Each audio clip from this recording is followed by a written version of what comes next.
Well, we've made it to the end of a crazy year, and so it's that time of year when we should pause and reflect, right?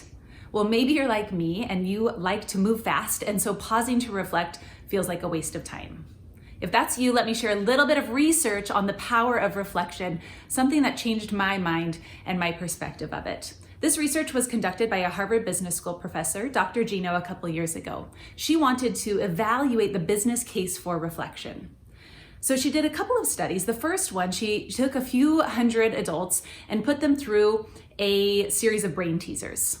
Okay, after that first round of going through the brain teasers, one group simply did them again, ran through a second round of the brain teasers.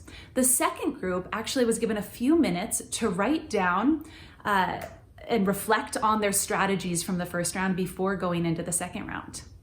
After the second round, she noticed that the group that took just a few minutes to write down reflection on the first round performed 18% better than the control group. Pretty powerful.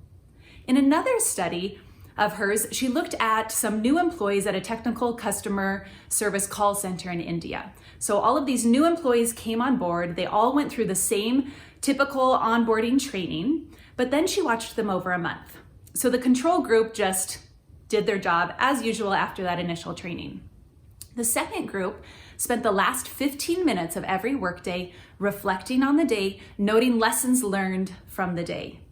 The third group also spent 15 minutes in reflection at the end of the day, but then they spent an additional 5 minutes sharing some of their insights and takeaways with a colleague.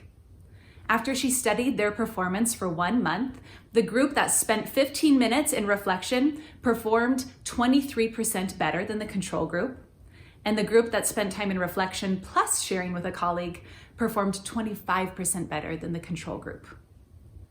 I don't know about you, but those numbers, that data tells me that pausing for reflection, pausing to actually learn from our experience, has an impact on our ability to perform in the future. So I ask you to spend these last few weeks of 2020 actually reflecting on your experience. It was a crazy year. And if we don't pause and reflect and truly learn from this year, we'll waste it. So take that time to truly learn. I love this quote from John Dewey that says, "We don't learn from experience, we learn from reflecting on experience." So let's do that this season.